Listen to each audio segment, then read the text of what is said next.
Good day to you. This is Anagalactic bringing you another science presentation, and today we'd like to begin with just a brief excerpt from a poem from the American Poet Laureate, one of the greatest poets who's ever lived, Robinson Jeffers, who made his home in Carmel, just up the coast from the famous Big Sur stretch, about 100 miles of sheer beauty and wind. A little too abstract, a little too wise. It is time for us to kiss the earth again. Are we getting a little too abstract? A little too wise? What's that? We're going to be covering some material today, beginning with just a very simple observation which I very much enjoy bringing up. Rather as a gadfly, throughout my life I've insisted that DNA, the existence of DNA, disproves Charles Darwin's theory. Now, you may disagree, but much more likely than you wanting to disagree. Although, believe me, I shouldn't be saying that because you might want to disagree, but I believe in my heart from a general polling of my American public compatriots, not a full poll, obviously, but just my own personal subjective take on people's regard for DNA, and indeed their regard for Charles Darwin, the theory of evolution. Well, it is interesting that it is an avoidable topic. There's death, there's taxes, sex you don't need to avoid anymore. Racism, well, it's kind of fallen into the background. Well, I mean, not really, but thank God it's fallen into the background in any sense. But religion, politics, these things are maybe unwelcome in intellectual circles. But there's one topic that just dismays everybody. And nobody really wants to engage it, and I can certainly see why. It may be some perversity on my part. I believe it is a cosmic perversity. Isn't it better to know the truth? Wouldn't you rather know the truth? Well, science runs to our aid. Science runs to our aid, and then the demagogues run to the scientists. The godfathers, oh, you're making weapons, are you? Or they can envision it. There's some scientists who go right to the government. Galileo was one of those. As soon as he perfected the telescope far beyond, well, significantly beyond the telescope that he was basically given. I don't know if he bought it. I think he bought it. But it was generally conceded that the telescope was invented in Holland, but Galileo got hold of one pretty quick. He took it apart, figured out stuff, and made a better one. And then he went right to the Italian Navy to sell it to them, because that can be used to help bomb the shit out of your enemies. These would be humans. And so science gets commandeered by the Godfather system, and so it is to this day. The presence of those big berthas on the open sea, the aircraft carriers, the pride of the American fleet, taking the place of the sunken island of London. The sun has set on every part of the British Empire. It used to be said, I used to collect stamps, and I had British stamps from all over the world, because I am 70 years old, so yes, this goes back to colonial days. And I had stamps from all over the world. Of course, they were 50 or 100 years older yet. Perhaps not that far. Postage stamps came into general use during the Industrial Revolution, as one might expect. Although certain older ones go back centuries. And those are worth a lot, of course. Now, what's worth a lot in today's currency in science? Well, I mean, there are a lot of observers. We've met a few. Unziker. I just watched some videos of Alexander Unziker, And if you haven't seen Alexander Unziker's channel, I should give a presentation just on this guy's videos that he's collected together of his confrontations with guys like, I think it's Ed Witten, Nobel Prize winners, people who are lecturing to audiences are just gluttonous for money. They're trying to get money, of course. They're trying to survive, but of course, a used car salesman is trying to get money. He's not really that interested in selling cars. And this is true, really, of any job, occupation in a slave society, which of course this is. That's why I'm reviving the word nigger. I really think the word nigger is a very important word. Well, I'm sure it is. The problem, of course, that everyone knows is that word was used in the most hideously, unfairly derisive sense. It's like calling the Indians Indian givers. It's like, what could be more uneducated, rude, unethical, immoral, just demeaning, demoralizing, sheer bullshit that you just made up? It's like, you know, you imagine someone coming up to you in high school when men are really sensitive about the homo thing, you know, at least when I was growing up. And someone just accuses you of being a homo, when actually you're a progressive man who's faced homosexuality and, you know, accepts it because they're humans and they're Americans. Well, then you get to be homo if you want. I have nothing further to say. I think that's rational. But if someone, you know, nobody is really interested when they're trying to put you down or, you know, do you harm, psychic vampirism, they just start suggesting, well, you know, maybe you're a homo, or maybe you're a nigger, or maybe you're a wop or a Polak or a yid, maybe you're a chink or a slant, maybe you're a sand nigger. Well, sand nigger was revived in that highly illegal war conducted mostly by England, I think, in the days when the English still meant something, the United States, I guess. It's because they both want the oil. So OPEC, or whatever is the British version. What is that? There's a British version of OPEC. Well, of course, the world is an uncomfortable place. There are always issues, and now we have an election coming up here in the United States, and I just wanted to introduce the fact that I'm going to be involved. And over here you see a very important book. If you're going to know anything about politics, you have to read this man's books. 2 of them. He's written, I believe, over 6 books, but there's only one that really made him huge. Well, 2 or 3 actually, because he was a very respectable writer. He was also a very wild man. Now, I need some of that wildness. Now I'm going to need some of that, basically, bravado. To get into the political arena, it's dog eat rat. And you have to be prepared to go in. You're just immediate combat. Immediate, visceral, like tear you to shreds out the gate. And if that doesn't seem to be happening, you might want to actually stir something like that up just to get things going properly, maybe in your own tenor. Old Gonzo there was... Now, a cartoon strip was made out of that by a man named Trudeau, I believe. G.B. Trudeau, if I'm not mistaken. It was called...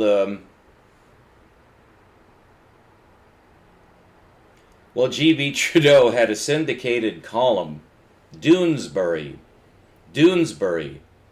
I am not kidding you. I'm just going to make this admission.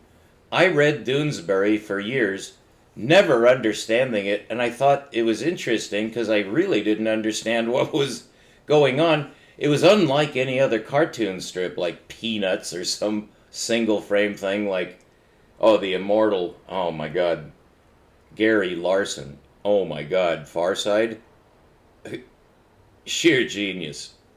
John Lennon was like that too, by the way. The ability to draw very simple figures that are highly evocative. Well, that to me, that can be misused, of course, abused. Oh yeah.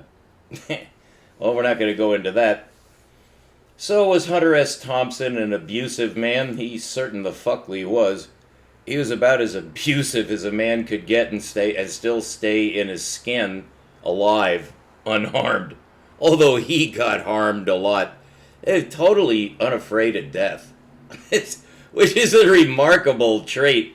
You know, it's kind of anti-survivalist. It's more like survival on your own terms, period.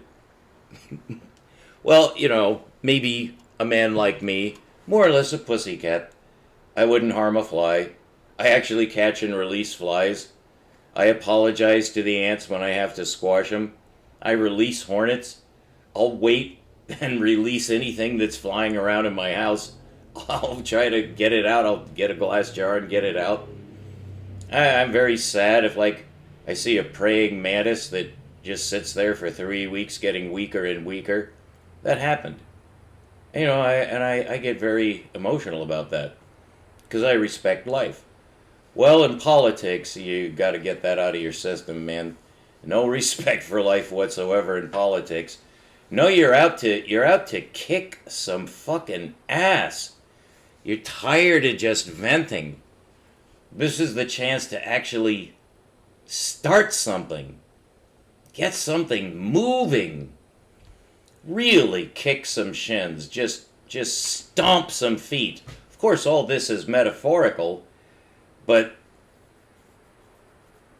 it can get out of hand. It really can. And this is one of the things that Hunter S. Thompson's biographers report about him. That one of his girlfriends, and he was very intimate with people that he loved, and he had a close circle, who all said that he was the classic Southern gentleman, almost a romantic. But he was also a raging double alcoholic, and just totally strung out on drugs all the time. Not all the time, or he couldn't have lived very long. But it's remarkable he lived as long as he did.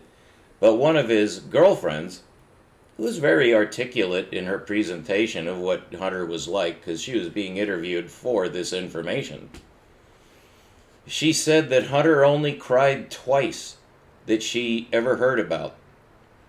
And once was when he came back from the political rallies, when it was during the time of Kennedy, or just after Kennedy, I believe it was that era. Hunter goes back a ways. I was just a little kid at the time. But he saw the militia just tear gas and trounce and beat a horrendous act of, totally un-American, of course, but during the American elections. So that's the time for violence. And this time is coming up. It's upon me right now. This is my story. No one's going to write this story for me. I'm not following politics because I think there's anything in it. It's just a ritual venting session as the Politburo carries on as always. Nothing will change. The same issues will be brought up as they've been brought up for decades without any solution and no progress, because that's how it's done. But that's not my game, and I'm not interested in that. I never have been. What I have been interested in is in the roots of the current geopolitical situation, and that has gotten me in trouble. You don't want to be an authority on that, because everyone's an authority on that in their own camp. And if you ruffle their feathers, they'll off you. They'll get rid of you. Because now they've identified a target. That's all they live for. In politics, you're looking for a target in order to step on them. Kick them out of the way for your own benefit. That's politics. It's ruthless. It's pure theft. So politics is nothing but American football translated to the subjugation of millions of innocent people. And that's what all governments are. It's just that America is the worst, by far the worst. In terms of contrast, we have this enormous wealth and an incredible population. A mixed population such as we have is a tremendous asset, and it could have been exploited much more, much better than it was. And so we come back to the golden word, nigger. Nigger. I use this word for the white Europeans because it's just. Because they're the ones who assigned that hideous name to the poor Africans who were imported against their will. So to this day, they're treated as second-class citizens.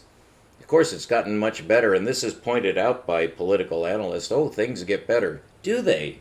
Do they really? You know what they get to? They get to the level of equilibrium that's comfortable for the Godfathers. But as has been pointed out by many astute Americans, freedoms that can be taken away from you are not freedoms. If the government decided to do something against the population, there wouldn't be very much to stop them. It happened in the campaigning time for an election that Hunter S. Thompson witnessed.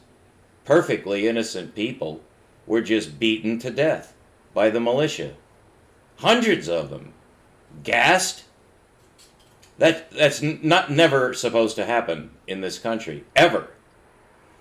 Unless there's an actual insurrection, you have to have protection against private militia who, can organize too much. That's a distinct threat that every government has to recognize. But when you're just pounding your citizens for peaceful demonstration, well, you've lost your freedom. And this country is not free, and this election will prove it. I found out, after everyone else found out, that President Trump had been fired upon, apparently by one of his own people. And then there were a couple of guys that I keep track of. I keep my thumb on the pulse. Ken Wheeler just crowed from out of Florida. Ken Wheeler, who is a minor prophet of our time, I guess. He said, "I told you so. Didn't I tell you over the past few months this would happen? I told you. He repeated it like a mynah bird. This is one of the most intelligent men I've ever encountered. And yet, he's caught up in the political arena enough to start patting himself on the back that he predicted that the former president would be shot at, I guess, an assassination attempt. Well, here's the thing. He also poses as a scientist, actually as a mystical magnetist who has a distinct handle on the reality of physics at the magnetic level, or the magneto level. And I truly admire this man because he has an insight that I desperately want. And I can tell that he has it.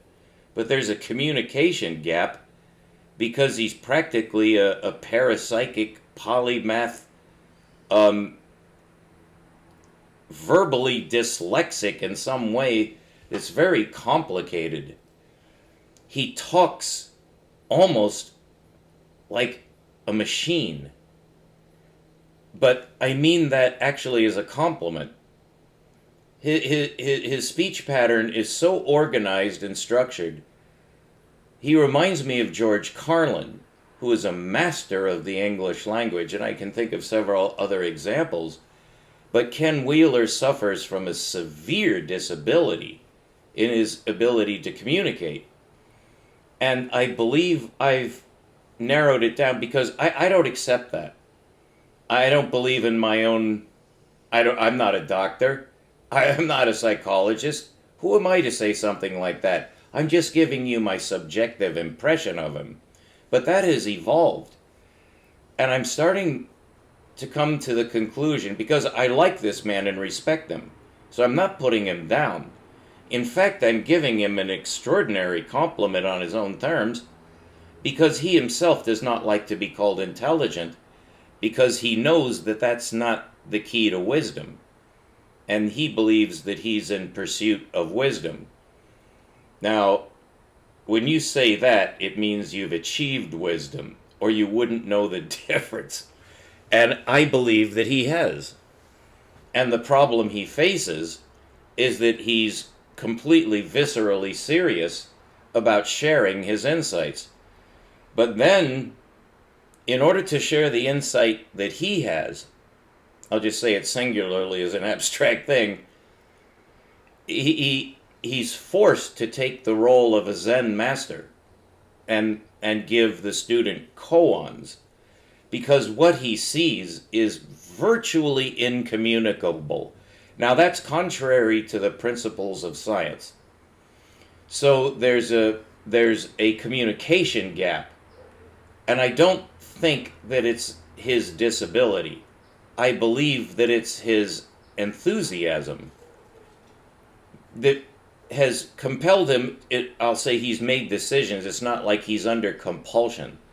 But he's been compelled by his own decision process to adopt this form of communication, because it's a compromise, it's an optimization. And so I consider myself to be unofficially, I don't know, in a more not an intimate sense, but I consider myself to be his disciple, because I'm trying to learn what he knows. Well, I don't try that with very many men, because I don't want to know what they know, because what they know is worthless to me. Of course, I wish it were otherwise. It's just that's how it's turned out empirically. But I've always been sensitive. I'm basically a sensitive man, which means I have some extra perception. Not to say that I'm superhuman, but you have certain strengths and weaknesses, and it's called your idiosyncrasy or your personality profile. Well, what I'm trying to do, I'm finding out, is in some lesser way akin to what Ken's facing, is that he really wants to communicate what he knows, but he also knows that he can't. And it's not because it's not possible, it's that it's really hard to reach another human being with a very deep synthesis. It's almost a quantum leap, as we like to say. There's actually a really good word for that from Jungian psychology, or you could say metaphysics. It's Jungian metaphysics. It's called enantiodromia, which basically means reversal. So it's akin to repentance, which means change of mind. But this is more of a Zen change of mind, which is basically a hyper change. It's like, it's just weirder than weird to talk about reality. And, we are kind of aware of that. The quantum mechanists are talking about mini worlds. I mean, my God. Well, it's because they're seeing shit that is just kind of crazy from a modeling point of view. When you've accepted relativity, you accept the speed of light as the constant, which means that nothing goes faster than the speed of light. Well, here's where we get into the interesting part, and I want to show you something here. So forget about Charles Darwin. Let's go down here to, there are two worlds. There are always two. But what do I mean by that? Well, that two-worldness can be extended to a kind of a philosophical principle. For instance, there's the heavens and the earth. We're straight from the Bible, but I think anyone can agree that's a pretty good division. There's the earth where we are and always will be, and then there's the heavens. And you have to ask yourself which one is bigger, and then the answer to that is obvious. But then you have to ask a second question, which one is more important? And I think you'd have to give pause before answering there. This introduces a different way of thinking called superposition, which is far more than just the physical phenomenon that seems to defy the speed of light. Superpositional entanglement is a very interesting phenomenon, which essentially is the definition of light, as I've covered.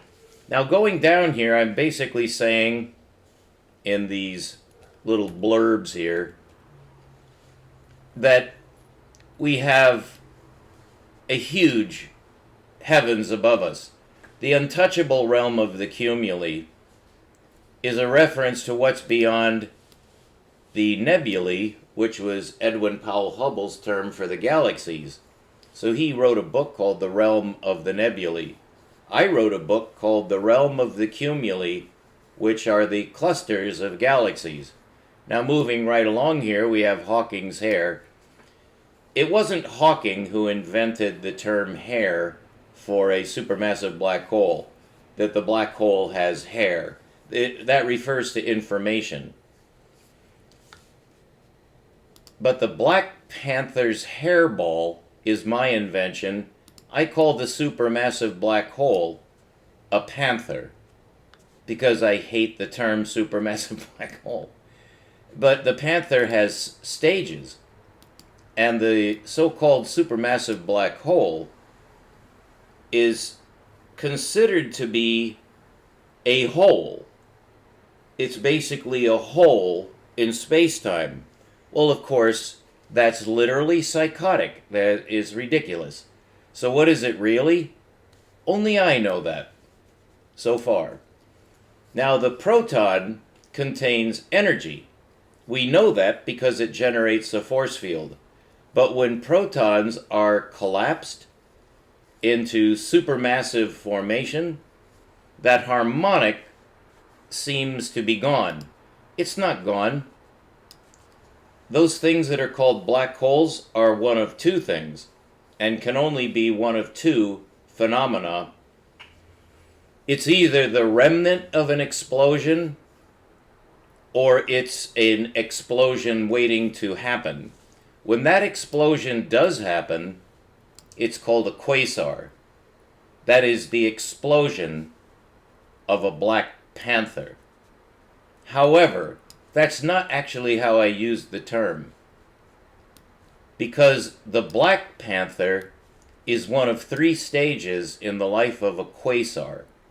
A quasar begins as a supermassive object, and then it explodes, and then it leaves behind a real hole. It leaves behind a hole in space, and that's what we are calling a supermassive black hole.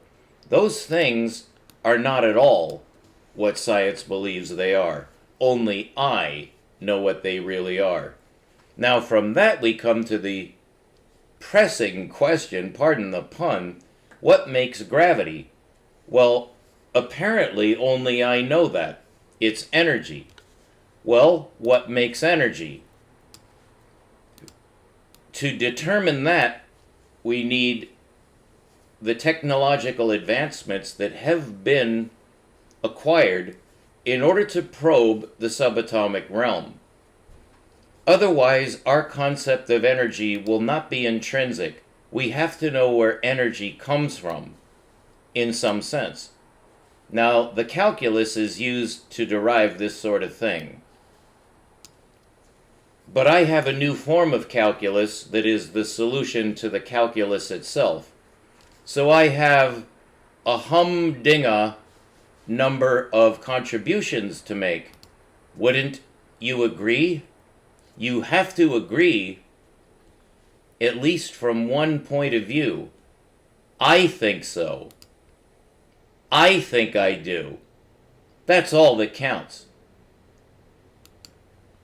So this is where we began. This is actually where I began, although it was a full year after I had discovered spherical geometry, which is what I peddle. That's all I peddle, although it's not a necessary part of my original goal, which was to help people understand the universe according to what was discovered in the 20th century, because, of course, there's a lot of hype and a lot of confusion, what I call runaway psychosis. So I wanted people to understand that there is a view of the universe that's been acquired by science that the scientists will never tell you. And it's not just one thing, it's hundreds of things.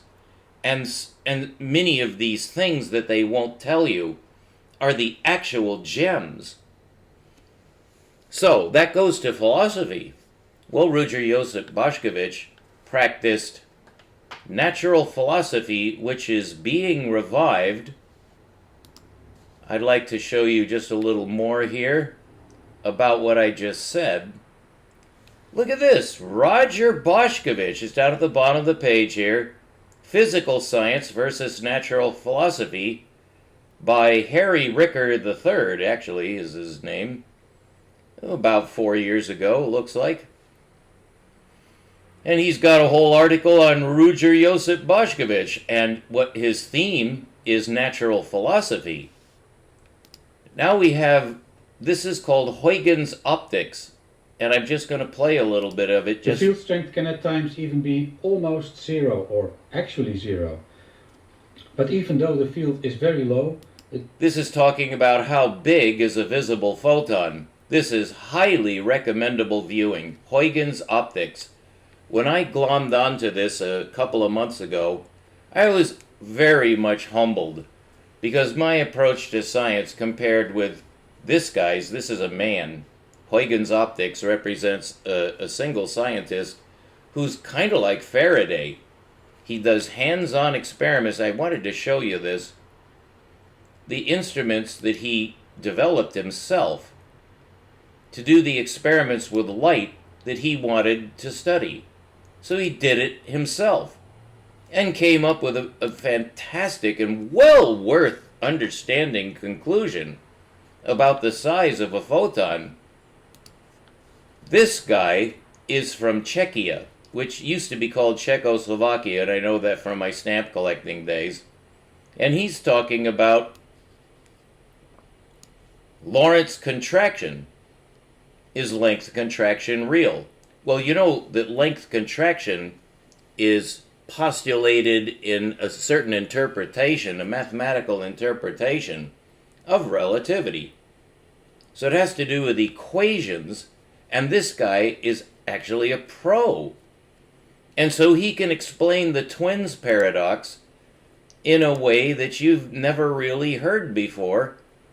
And he'll explain length contraction in such a way that you'll realize the solution to the paradox, so you'll never be fooled by this shit anymore. Well, I call that very, very powerful stuff.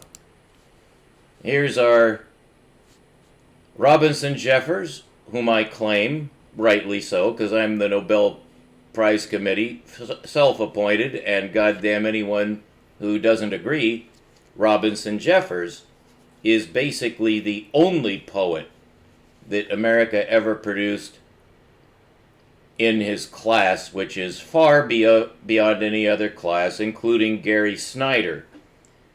And as for Allen Ginsberg, I don't read that kind of shit. Although I did, and I liked it, so I'm a hypocrite. Well, that's poetry for you, that's art. So there's Ruđer Bošković, there's our Lorentz equation, the Lorentz transformation. Get a little closer look at that. Attributed to Heinrich Lorentz. And there you have it. All the goodies. And there's your Lorentz factor called the gamma. Gamma is used for several things, but this is one use of the gamma in the Lorentz factor, which is responsible for our current myth, and you'd really have to call it a myth, of time dilation, much more interesting than spatial contraction, both of which are illusions easily shown. And I'm starting to sound like Ken Wheeler. You start to sound pompous, pretentious, and precocious. Because you're trying to explain something that you know is true, but you're sure that your listener is not going to get. But you want your listener to get it, and that's your whole mission, so irresistible force meets immovable object. Well, in this election year, perfect timing, I'm all set to go in and start kicking. Anybody who's in that arena is guilty.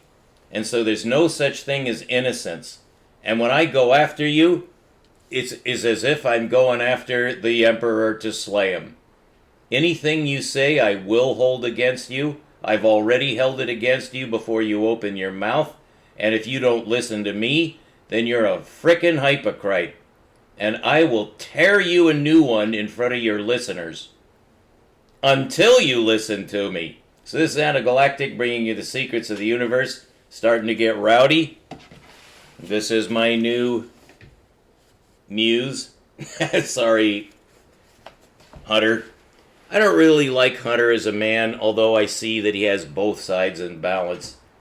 It's just that one side is just, you can't say pure evil, but God damn it, that man was a pain in the ass. A real pain in the ass, and he was dangerous. Okay, a dangerous man. I love him. God help us all, right? But do not ever say, God bless this nation. You'll be liable for the judgment if you bless this fucking nation. No, damn it. Damn your nation. That's what I'm going to do, but it must be for good. And you must not hurt anybody. I never have. I like to say that I never will. We'll see.